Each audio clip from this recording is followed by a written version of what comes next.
So the third determinant of demand is your tastes or your preferences. And we're not going to spend a lot of time on this one because economists typically don't delve too deeply into what determines your tastes or your preferences. Let's just say that this is concerned with what you like and what you don't like. And this can be influenced by advertising. It can be influenced by friends. It can be influenced by, say, the results of a medical study. Let's suppose that maybe there was a medical study where the Journal of the American Medical Association reported that high hot dog consumption was associated with high test scores. Probably if people believed that that was legitimate, more people would go out and eat more hot dogs because they want to do better on tests. So it doesn't matter whether or not the research is legitimate or not. It has to do with whether or not people believe it. So your tastes can be changed by advertising, friends, things like that. The fourth one is your expectations about the future. So this one's pretty straightforward. Let's suppose there's some product that you buy and you expect it to get more, you expect the price to go up in the future, then you might choose to stock up now. So an expectation of a higher price in the future could cause you to increase your demand for it right now, or vice versa.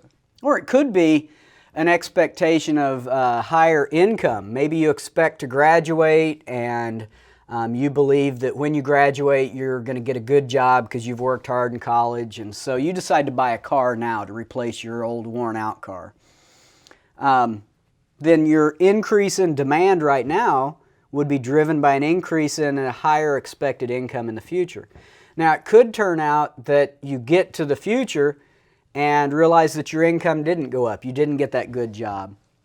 We would never say that somehow that was irrational behavior. We would just say maybe that you're not very good at forming expectations. But if we want to understand your behavior right now, your expectations about the future, whether they're correct or not, or whether they turn out to be correct or not, that is an important determinant of demand. And then the last one is going to be population, or we could say the number of buyers in the market. Number of buyers. So this one works just like you would think it would. An increase in the number of buyers in the market will shift the market demand curve to the right. And vice versa. Some textbooks just describe this as demographics. A decrease in the number of buyers would shift the market demand curve to the left. If you think about the 5 determinants that we've talked about, the first 4 are fundamentally different from this one.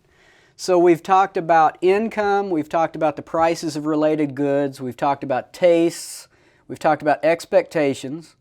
Let's start with those 4. Those 4 will shift an individual person's demand curve to the right or to the left.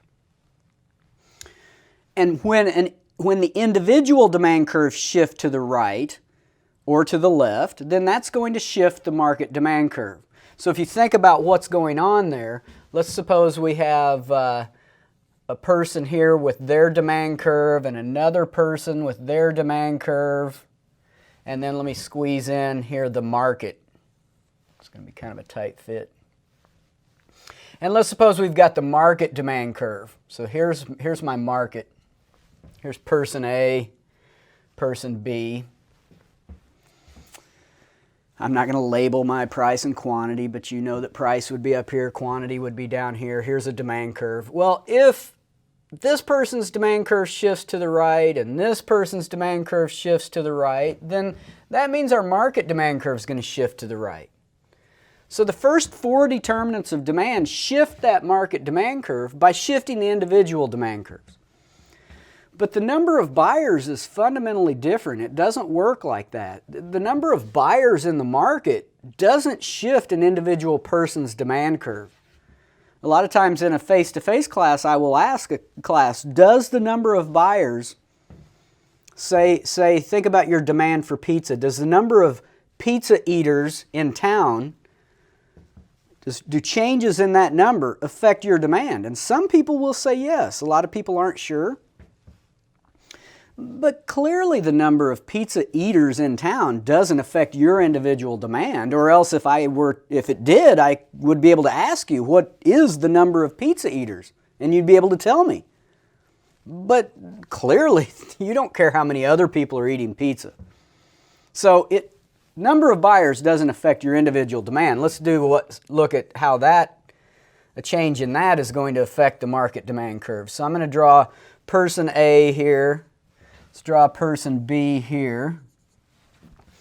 I'm going to leave a space there because I'm going to add another person. Let's draw the market demand curve over here. So this is the market demand curve that's based upon person A and B. Okay, so we've got two people. There's our market demand curve. Let's add a third person now. So suppose another person enters the market. And we could look at there, if this is the market demand for pizza, then this is person C, and that's their demand curve for pizza. And so now when we look at the market demand curve, it's going to be shifted to the right because we've got an additional person. This is going to be the market demand curve based upon person A and person B and person C. So what happens when another person enters the market is that the market demand curve shifts, not because the individual demand curve shifts, but because we're adding across multiple people, an extra person. Or if this person left the market, or if this person left the market, then the market demand curve would shift to the left. So the first 4 determinants are different from the fifth one. All of them shift the market demand curve. The first 4 shift it by shifting the individual demand curves, and the fifth one shifts it because we're simply adding across a different number of people. Let's clear the board and then we'll talk about a very important distinction, and that distinction is the difference between a change in demand, which we're talking about here, and a change in quantity demanded. Let's take a look at what a change in quantity demanded looks like first. So if we look at a demand curve, we've got price up here, we've got quantity down here. There's our demand curve. We've talked about why that demand curve is downward sloping. Why is there this inverse relationship between price and the amount of number of units that people want to buy or a person wants to buy? And what we know is that that inverse relationship is caused by the income and the substitution effects. So when price goes up, quantity demanded falls, and if we were to think about what's going on here, if we pick a price like P1 and go over to that demand curve, we can look at the quantity demanded at that price. So at that price of P1, this person is going to buy Q1 units. If price were to go up to P2, then the law of demand tells us that quantity demanded is going to fall. At a price of P2, they're going to want to buy Q2 units. So that increase in the price is going to cause a decrease in quantity demanded, and we call that a change in quantity demanded.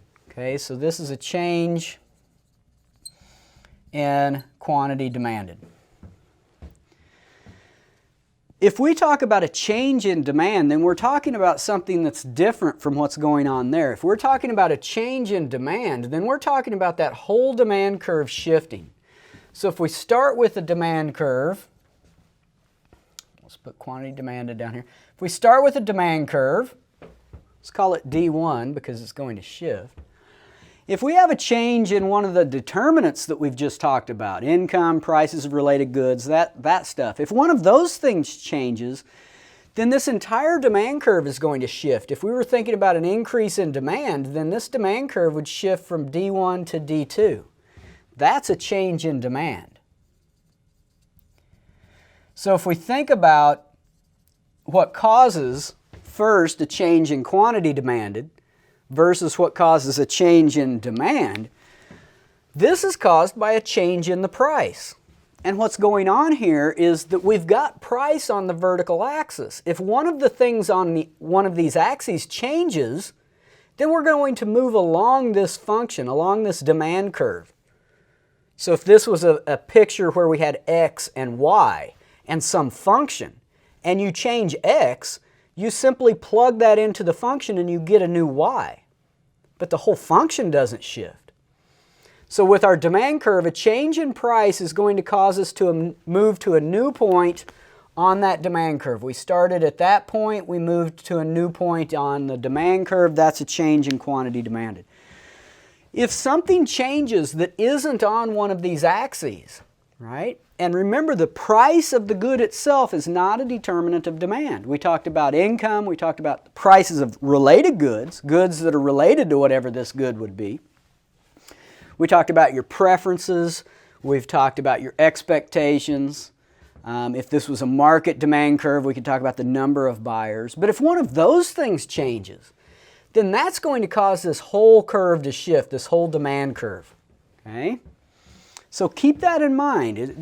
You need to make sure there will be times when I use one or the other of these terms, and you need to make sure you understand what I'm saying there. Let's talk now about supply. So we're going to, a lot of what we talk about with supply is going to be real comparable to what we did with demand. Let's start by thinking about quantity supplied. So quantity supplied, this is going to be, we're going to use QS to identify quantity supplied. This is going to be the number of units that sellers are willing and able to sell. So with demand, we were talking about the buyers in the market. With supply, now we're going to be talking about the sellers. What we're interested in is the relationship for a seller between the number of units that they want to sell and the price that they can sell them at. And it probably would be reasonable, if you think about it, you would realize that if you're selling something, you want to sell it at as high a price as you can. Sellers like higher prices. As buyers, we like low prices, but if we're selling something, we'd rather sell it for more. So there's going to be a positive relationship between the price. An increase in price will cause an increase in quantity supplied. And vice versa, a decrease in price. When price goes down, sellers want to sell a smaller number of units. Decrease in price leads to a decrease in quantity supplied. And we call that the law of supply. Now, to understand really why that happens, you'd need to go on and talk about some principles of microeconomic stuff, but at its most basic level, at higher prices, it's more profitable to sell the good, and so firms want to sell more. So at this point, if you'll just think about it that way, you'll be fine. We could go through and draw an individual person's, put together an individual person's supply schedule.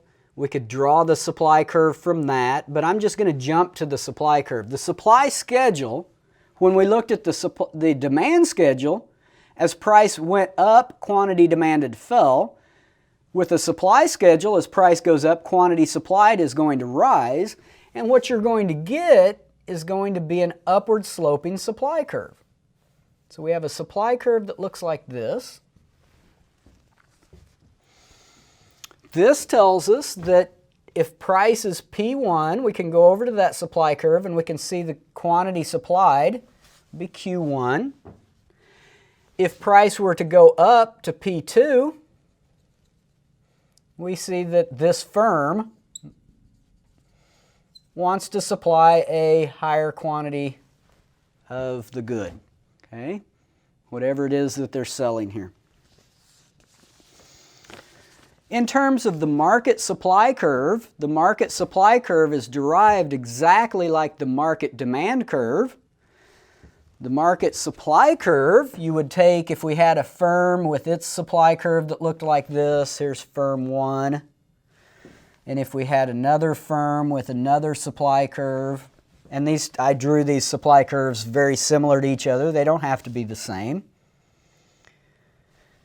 Then if we wanted the market supply curve, we could think about a price, say P1.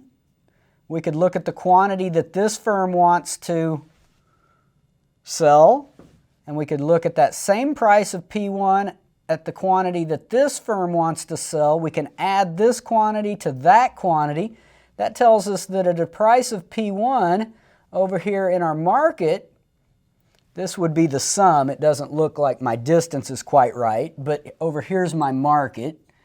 So this would be the sum of these two quantities, and that would end up being a point on our market supply curve. Okay, so that would be our market supply curve. Just the exact same idea as what we did with our market demand curve. So the market supply curve is simply the horizontal summation of the individual firm supply curves. So now we've talked about why the supply curve slopes upward. Sellers like high prices. What we need to do is talk about what causes the market supply curve or the individual firm supply curves to increase or decrease. What causes the supply curve to shift. So these are going to be the determinants of supply. So let me clear the board off here and we'll look at the things that shift supply curves. All right, let's talk about the determinants of supply. These are the shifters of the supply curve.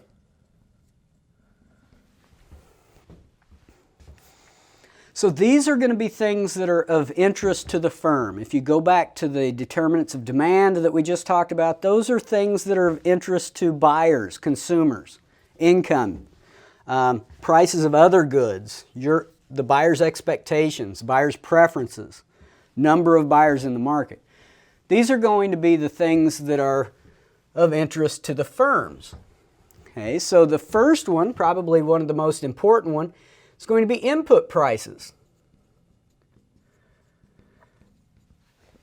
The inputs are the things that the firm has to purchase to make the output. So if it's more costly to buy the inputs, then that means it's less profitable to make the good and we get a decrease in supply. So let's just say an increase in input prices will lead, let's say, reduces supply.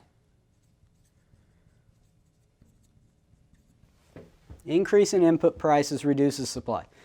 The other side of that coin also holds. A decrease in input prices increases supply. So that's the first one. The second one is going to be technology.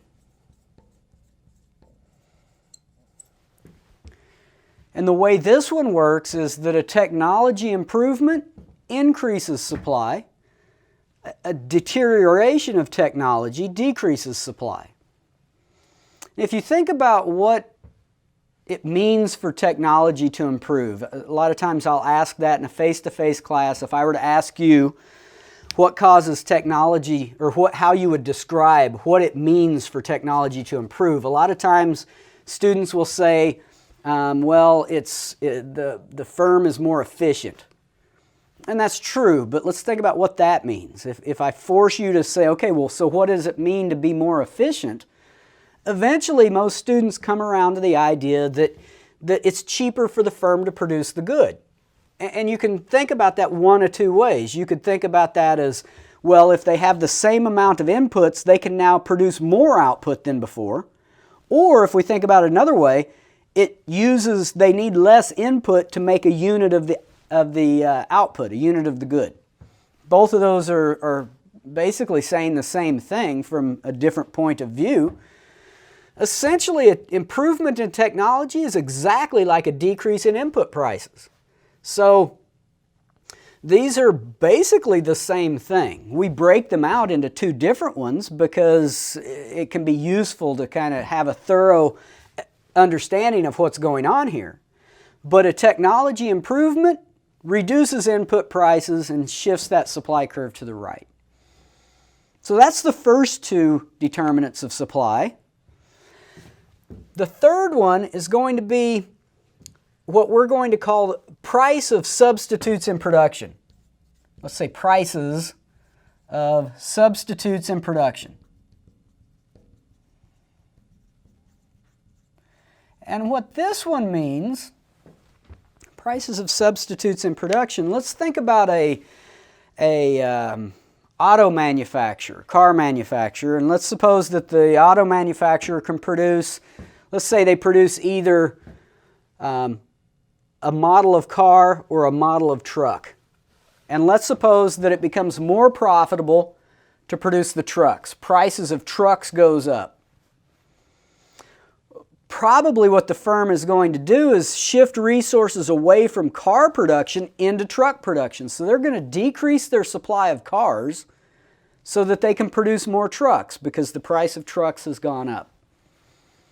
So this one works like the prices of related goods did when we were talking about our determinants of demand, only now we're talking about other things that the firm can sell. It's rare for a firm to produce only one good. Typically, firms produce a variety of things, and they will increase or decrease the supply of those things based upon how the prices of what they can sell changes. So prices of substitutes in production, that's an important determinant of supply. The fourth one is going to be expectations. Now this is expectations of the sellers. I'm going to write that, expectations of sellers. If you go back to the notes that you're taking as you watch the video, in our determinants of demand, I probably just wrote expectations, but it would be more complete to write the expectations of the buyers in that list.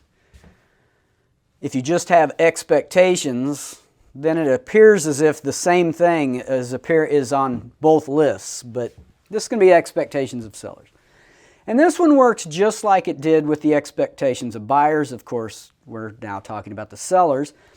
If the firm expects that their output price is going to go up in the future, they may reduce supply now so that they can sell more in the future. Or if the firm expects input prices to go down in the future, they may decrease supply now so that they can sell more in the future. So expectations of sellers could be about the future output price, it could be about future input prices, but that's going to be a determinant of supply. Again, the expectations can turn out to be wrong, but if we want to understand their behavior right now, their expectations, right or wrong, is an important determinant of supply. And then finally, the number of sellers in the market.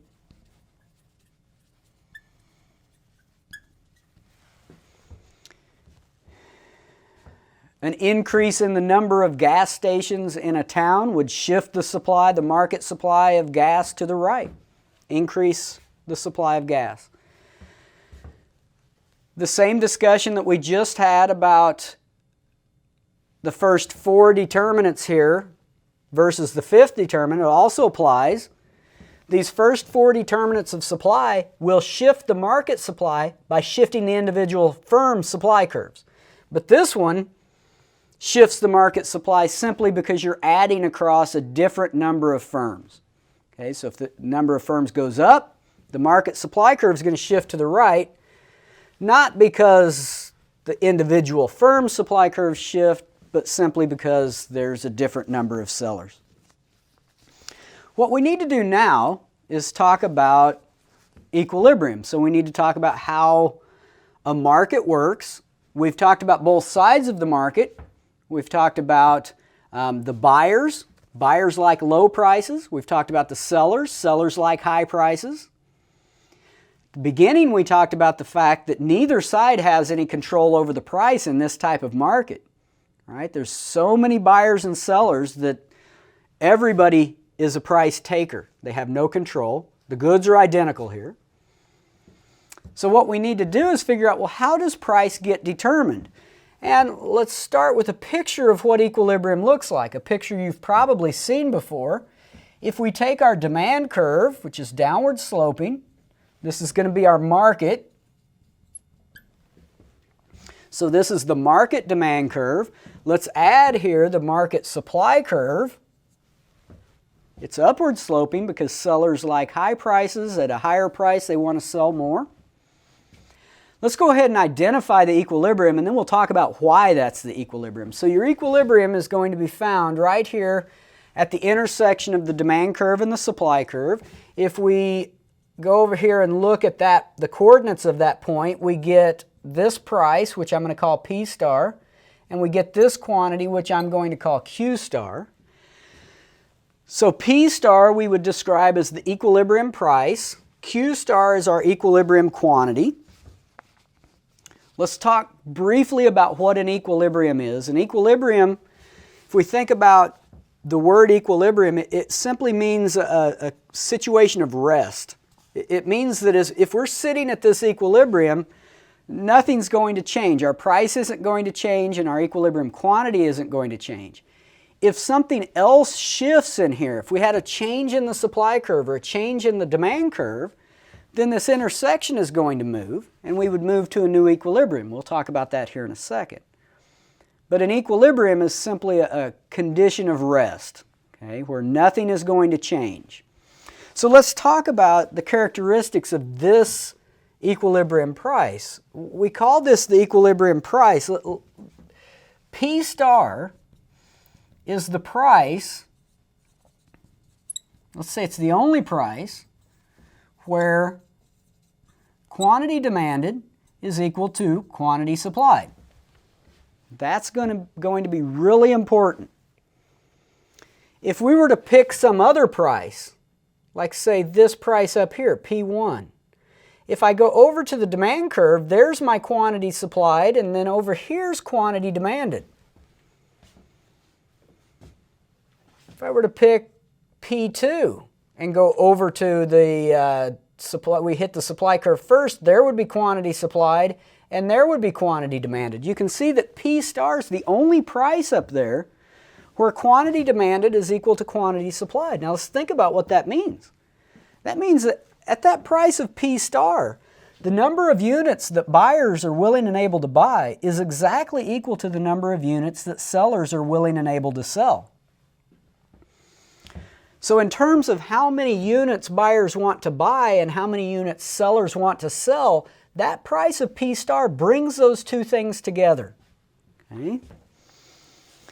What we need to do is talk about how the market gets to P star. Okay, so let me clear this off and then we'll talk about how we actually get to that price. Okay, let's talk about how a market is going to get to that equilibrium. So let's start with a picture of a demand curve and a supply curve. And let's think about what's going to happen if the price is not at the equilibrium price. Let's suppose that we have a price, let's start down here. Let's suppose we have a price like P1. So let's think about what the buyers want versus what the sellers want in terms of the number of units they want to buy or sell. If we go over from that price, we're going to hit the supply curve right here. This is quantity supplied. If we go over at that price to the demand curve, we hit it right over here. This is quantity demanded. So this is going to be a situation where the number of units that buyers want to buy is bigger than the number of units that sellers want to sell, and of course we call that a shortage.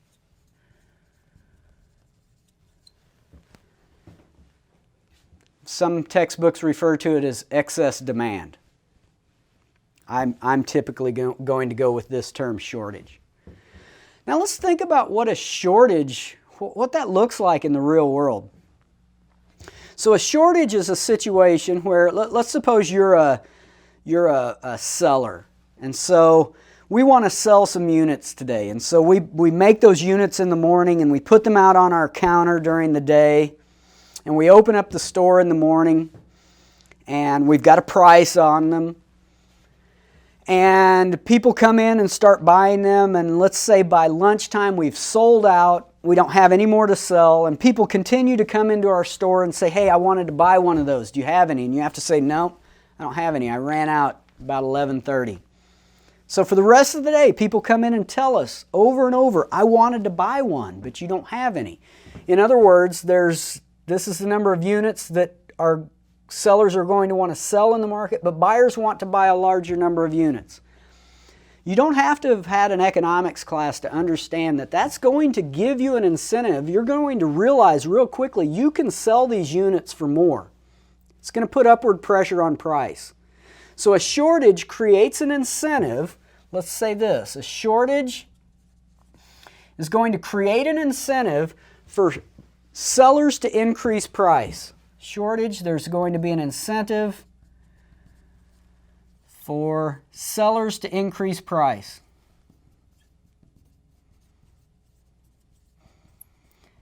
This incentive is going to come not just from the sellers, it's going to come from the buyers, because if you're a buyer, if you want to buy something and that you can't get your hands on one because it's always sold out, there's a way that you can buy one if you offer to pay more. So if you think about the Super Bowl, it's always sold out. Well, what that means is if you want to pay face value for a ticket, yeah, you're not going to be able to get in. But you could go to any Super Bowl you want to go to. All you have to do is just be willing to pay extra for the ticket. So this creates an incentive for sellers and buyers to raise price. Actually, I'm just going to use this term. I'm going to say that there's upward pressure on price.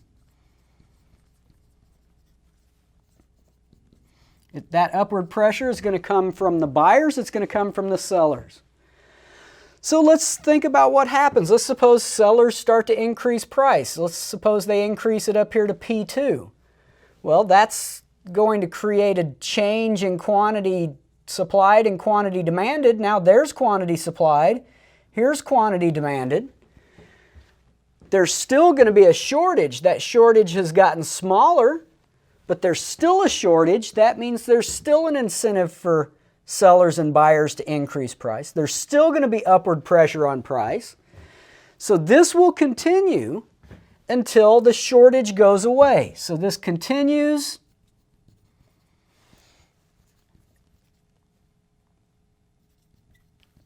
till there's no shortage.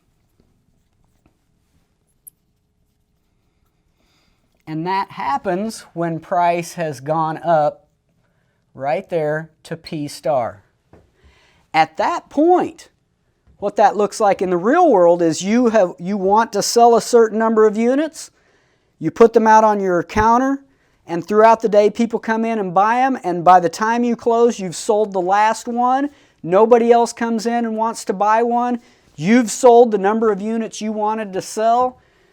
There's no incentive at that point to increase or decrease your price. So anytime price is below the equilibrium, there's going to be upward pressure on price, and that's going to continue until price goes to P star. Let's think about what happens if the price starts out higher than the equilibrium. So let's do the same thing. Let's have demand and supply. Let's put P1 now up here. If we go over to the curves, we hit the demand curve first. There's quantity demanded. That's the number of units buyers want to buy. If we go over to the supply curve, we hit it right here. There's quantity supplied. And we call this a surplus. We see that at P1, quantity supplied is higher than quantity demanded. The number of units that sellers want to sell is higher than the number of units that buyers want to buy. There's a surplus. And so if we think about what that looks like in the real world, let's suppose that you're a seller and you want to sell some units. Let's suppose we want to sell 10 of these pens. And so we've made 10 pens this morning, we put them out on our counter, and we put our price out there. Let's suppose that price is $4 per pen. And then we open our doors and we want to sell all of those pens. And let's say somebody comes in the morning and buys one, and then we don't have anybody that comes in. Maybe people come in and look, but they don't buy anything. And maybe we sell one or two during the afternoon. But at the end of the day, when it's time to close down, we've sold 3 pens and we wanted to sell 10, so there's still 7 sitting there. And having those 7 pens sitting on a counter doesn't put dollars in your pocket. Because we wanted to sell those 10 pens today so we can sell another 10 tomorrow. So the fact that we didn't sell them is going to create downward pressure on price. It's going to give us an incentive to decrease our price. And you don't need to have had an economics class to understand that. If you're not selling as much as you want to sell, there's a very easy way to sell more, and that is to decrease price. So a surplus does the opposite. A surplus is going to create an incentive for sellers to lower price. Incentive for sellers to lower price.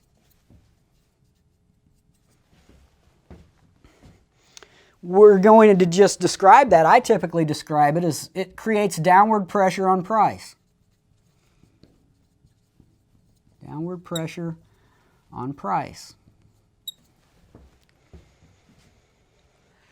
So we can decrease price. If we decrease price a little bit here, notice that the surplus gets smaller, but the surplus doesn't go away until prices fall into right down here.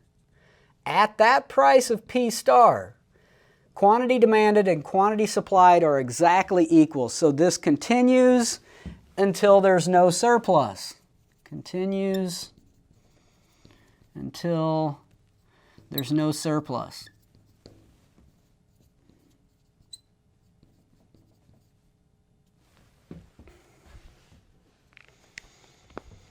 So anytime price is below the equilibrium, there's going to be upward pressure on price that will drive it up to that equilibrium.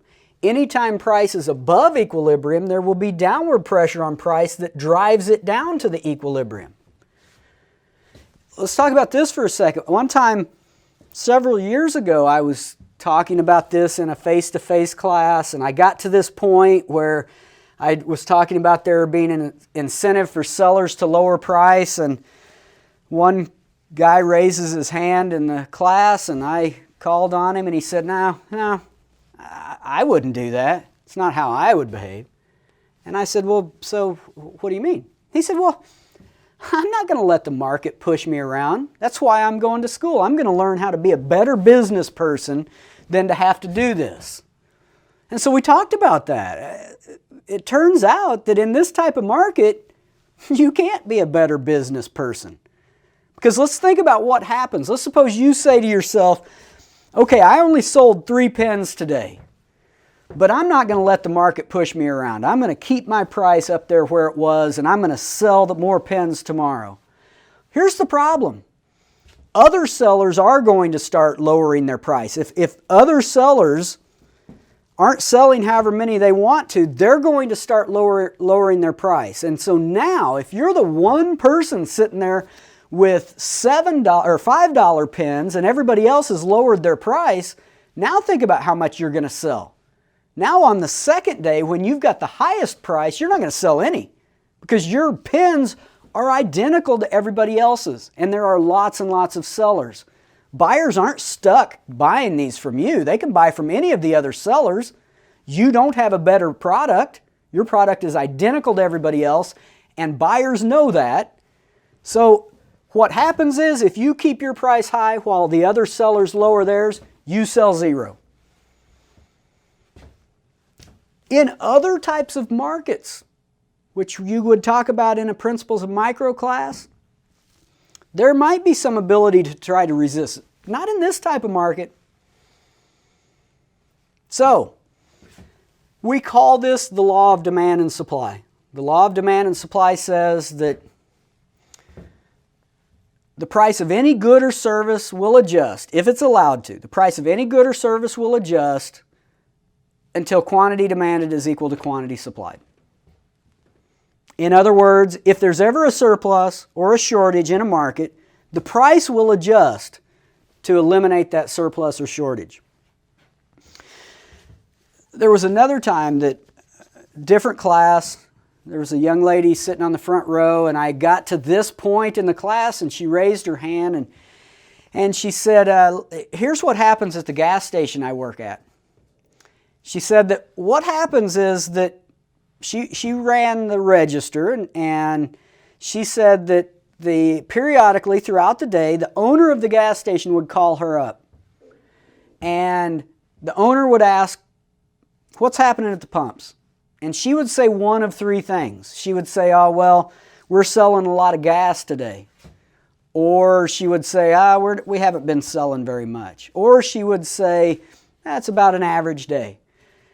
She said that if she said that there was a lot of action at the pumps, they were selling a lot of gas, that the owner told her, okay, raise the price a few cents and I'll call back here in a little while. That is exactly this. Exactly this, right? If you're selling more than you want to sell, that gives you an incentive to raise your price. Or if he called up and she said, we haven't been selling much gas this morning, he would say, okay, well, lower the price a few cents and I'll call back. It's exactly that. Or if he called up and she said, we're selling, it's kind of an average day, he would say, okay, well, just leave the price there, I'll call back a little bit later. That's how this works. That's how things work in a competitive market like this. Notice that he didn't ask, what's the gas station across the road selling it for? Or what's gas being sold for on the interstate? Or what are they selling gas for? What's the price of gas in St. Louis? Or the price of gas in Chicago? Right? None of that matters. What matters is what's happening at your pumps. Because that's the only thing that puts dollars in your pocket. In this type of market, it can be tempting. What you tend to observe, we'll talk about this a little bit later, you tend to observe consistency across gas stations in terms of their price. But that's just showing us what's happening in this picture. The price is going to be driven to this across all of the firms. That does not mean that those firms are somehow getting together behind the scenes and deciding what price to charge. That's not what's going on, not in this type of market.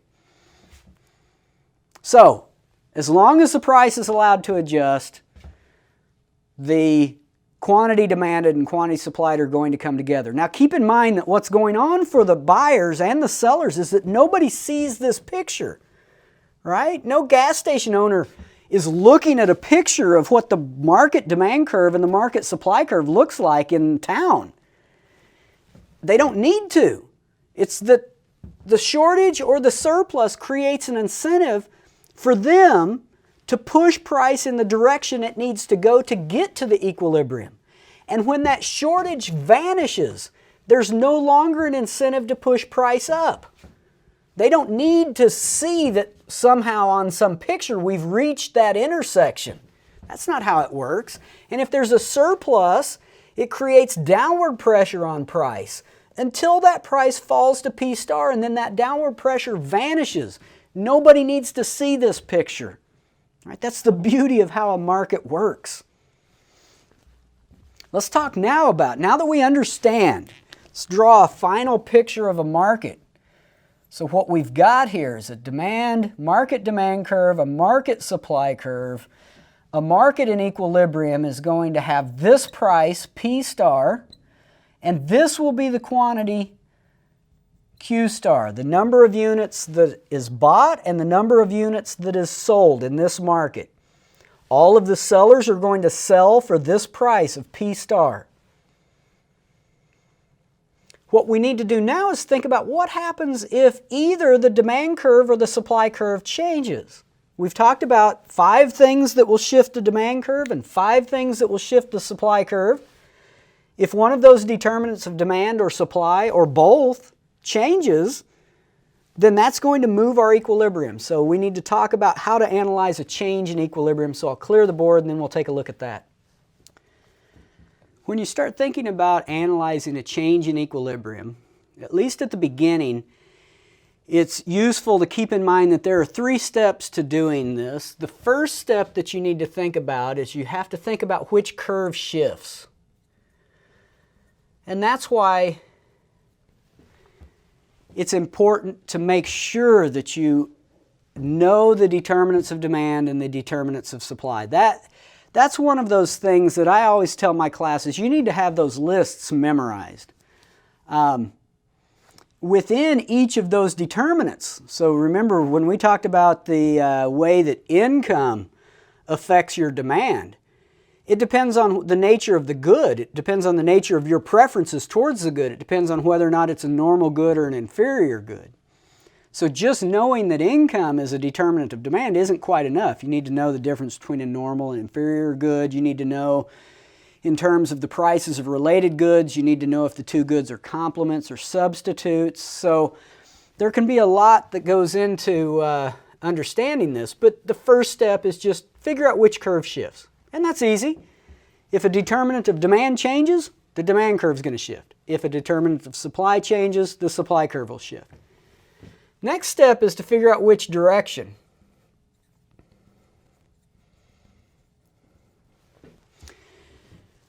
So is the demand curve going to shift to the right or the left? Or if it's the supply curve that's shifting, which direction is it going to shift? And then the third step is simply to draw the picture. Let's just say draw it. And figure out what's going to happen to the equilibrium price and quantity.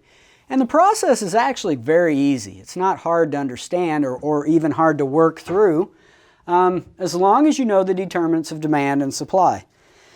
Let's talk for just a second about how you should be shifting these curves, or how you should be thinking about the curve shifting. Let's start with demand. So if we were to think about a demand curve like D1, here's a demand curve. If you're thinking about an increase in demand, I want you to think about that as a rightward shift of the demand curve. Okay, so this would be an increase. That's an increase in demand. You want to shift it to the right. Or if you're thinking about a decrease in demand, you want to think about that as a leftward shift to say D3. This is a decrease. At this point, I don't want you to think about shifting up or down. A lot of times it's intuitive for students to think about an increase in demand as being an upward shift and a decrease in demand as being a downward shift, but I don't want you to think about it that way. You might look at it and say, well, gosh, if I had drawn my arrow straight up like that, that's okay. My demand curve would still be in the right place. Or if I said draw a decrease in demand and you were thinking about this as a downward shift, you might be thinking, well, I'd have my demand curve in the right place, and that's true for demand. But if we're talking about supply, here's the supply curve. If you have to, let's call that S1, if you're going to draw an increase in supply, here's what an increase in supply looks like. It's right here. Oops, S2. That is an increase in supply. So if you're thinking about these as going up and down, then when you thought about your increase in supply, you would draw your increase in supply above the old one, which would give you the wrong answer. So this is an increase in supply. A decrease in supply is a leftward shift. There's a decrease. Call that S3, say. As long as you'll think about these as increases shifting to the right and decreases shifting to the left, you won't miss them. But if you're thinking about up and down, then you better think about it backwards when you get to supply, because you'll miss every question. And unfortunately, I see some students that miss every one of the supply questions because they're drawing their picture the wrong way. So my advice is to always think about increases as shifting to the right. Think about that real number line where you've got 0 in the middle, and then as you move to the right on that number line, the numbers increase, and as you move to the left, the numbers decrease. That's the easiest way to think about it. So now let's do an example. Let's start with a picture of a market in equilibrium. So we've got a demand curve. We've got a supply curve.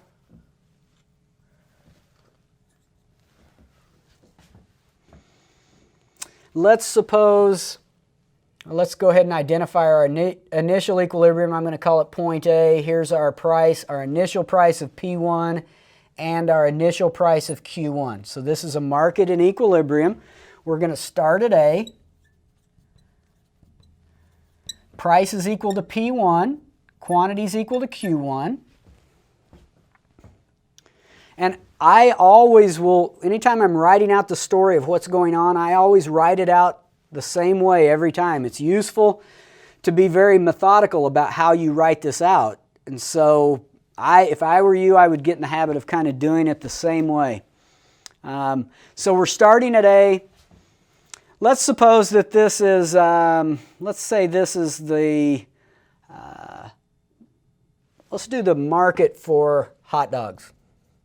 This is the demand and supply for hot dogs. And let's suppose that the price of hot dog buns goes down. So we have a decrease in price of hot dog buns. Now you have to think about, okay, is that on the determinants of demand or determinants of supply? We've got to start by thinking about which curve's going to shift. So you have to think about how hot dog buns are related to this market, and clearly hot dog buns and hot dogs are going to be complements. So if we have a decrease in the price of hot dog buns, consumers are going to buy more hot dog buns, and that's going to increase the demand for hot dogs. Okay? So our demand curve, let's label our initial demand curve D1. Our demand curve is going to shift to the right to D2. We get an increase in demand. Now notice that our equilibrium, so let's say increase in demand. Our equilibrium is no longer at point A now. Our equilibrium is going to be right up here at point B. So we've gone through the first steps. We figured out that it's the demand curve that's going to shift. We figured out which direction that demand curve is going to shift. And then the final step is to figure out the coordinates of our new equilibrium. That tells us what's going to happen to price. Price goes up from P1 to P2, and our quantity of hot dogs bought and sold goes up from Q1 to Q2. So we have a new equilibrium at B.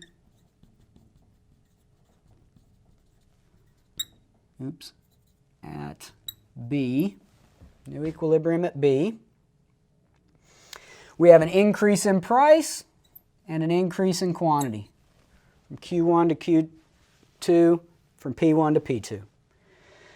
So a decrease in the price of hot dogs buns is going to drive up the price of hot dogs. It's going to increase the quantity of hot dogs bought and sold. Let's clear this off and then do another example or two. Let's start again with a picture of a market in equilibrium. Got demand, supply. Let's label our initial equilibrium at point A, initial price of P1, and an initial quantity of Q1.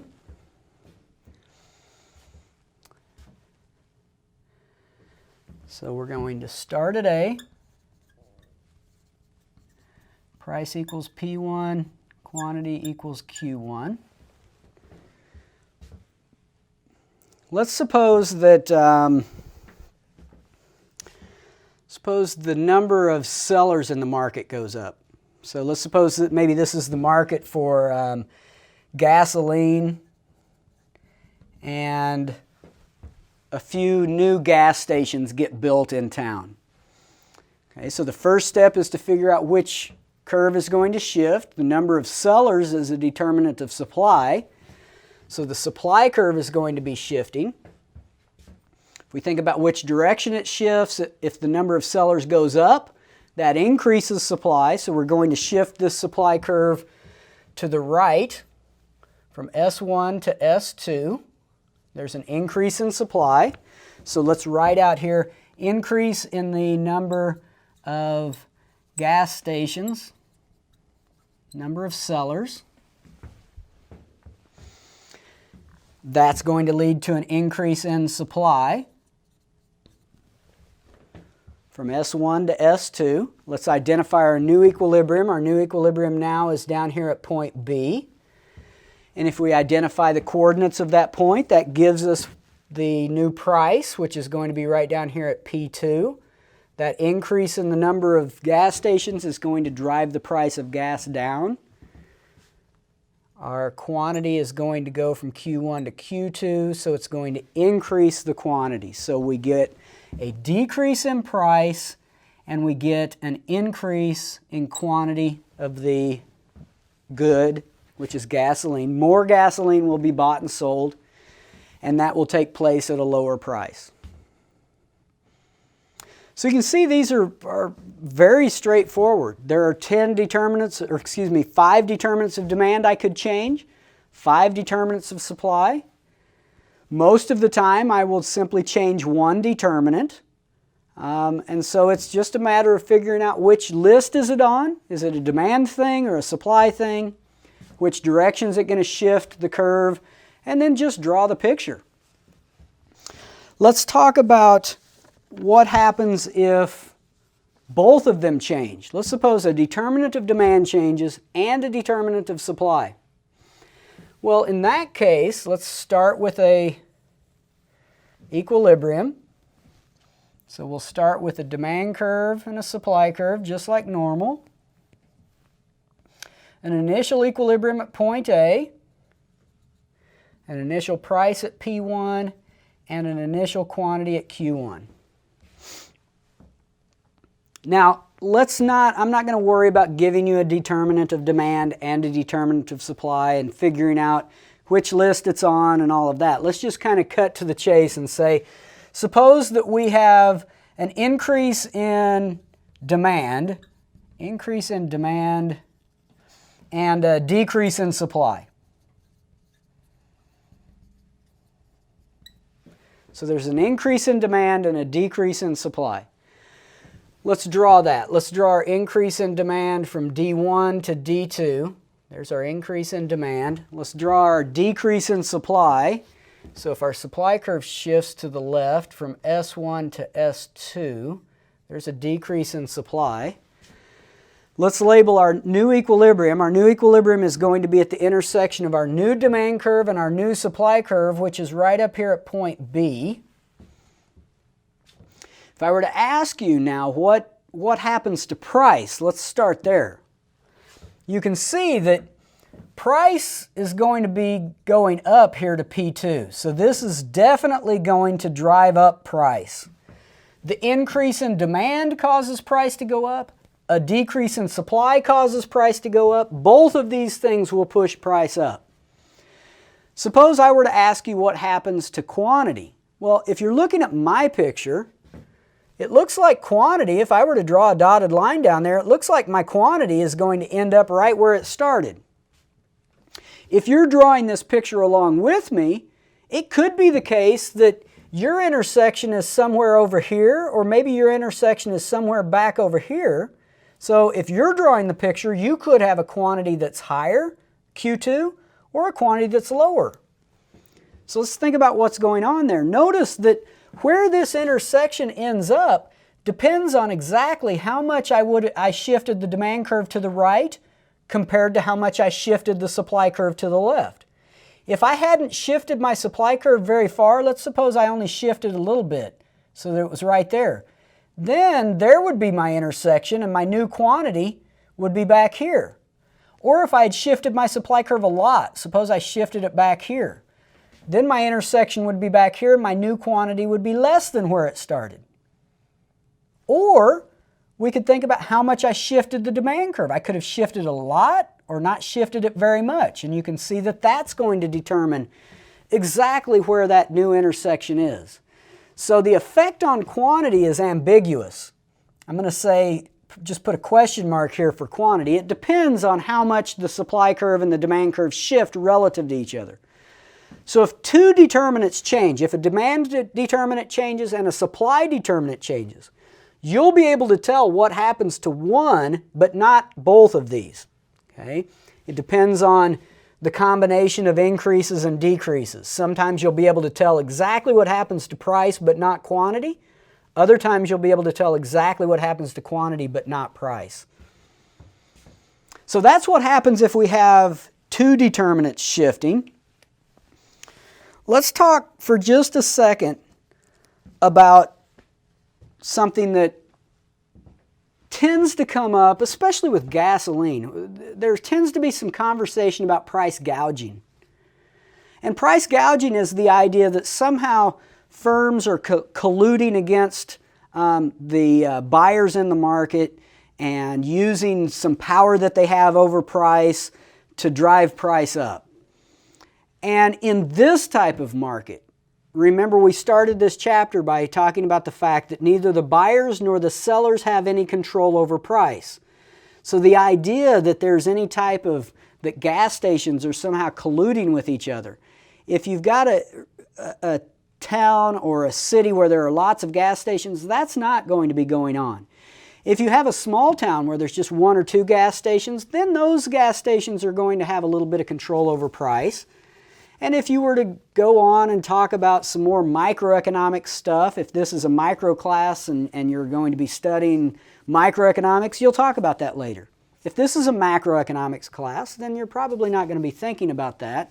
But at this point, in this type of market, there's not going to be collusion that's taking place. There's too many buyers, too many sellers in the market, and the goods are all identical. So nobody's going to have any control over price. But remember, the fact that the price is driven to one price tends to create this idea that there is collusion going on. When you drive into a town and all the gas stations have a price that's very, very close to each other, that creates this impression that somehow they've gotten together and decided on that price. That's not what's going on in this type of market. Let's finish up by talking about inferring what happened to price and quantity based upon what you observe in a market. Let's suppose that we observe, suppose I said that you observe equilibrium, price rising, and quantity falling. You observe equilibrium, price rising, and quantity falling. And I ask you, what's the most simple explanation for that? The way that you would solve a problem like that is to start with a picture. So we've got a demand curve, a supply curve, here's price, here's quantity. If we were to start with a price, an equilibrium price of P1 and an equilibrium quantity of Q1, and then observe that price goes up and quantity goes down, then that's going to, if we have a higher price but a smaller quantity, that's going to put us somewhere back in here. And so the simplest explanation for what would cause an increase in price and a decrease in quantity would be that that supply curve shifted to the left. We had a decrease in supply. That would move our equilibrium from point A somewhere up here where at a higher price and a lower quantity. So essentially this is kind of working backwards from what we're doing over here. Here we're starting with a determinant changing. We're figuring out which curve shifts, and then we're figuring out what happens to price and quantity. Here, we're starting with what happens to price and quantity and figuring out the simplest explanation that is consistent with what we're observing. So that will give you an idea of kind of the basic, probably the most useful model in all of economics, this demand and supply model. What you're going to find is that a whole lot of the explanations for what's going on out there in the real world is going to boil down to some version of demand and supply. We'll talk later on in other classes. If you go on in economics, we would talk about what happens if there's a small number of buyers or a small number of sellers. And you'll see that things are a little bit different than this. But in this type of market, a competitive market, neither the buyer nor the seller has any control over price, and any price changes, any quantity changes that we observe are going to be coming from shifts in that demand and supply curve. So I will see you in the next video.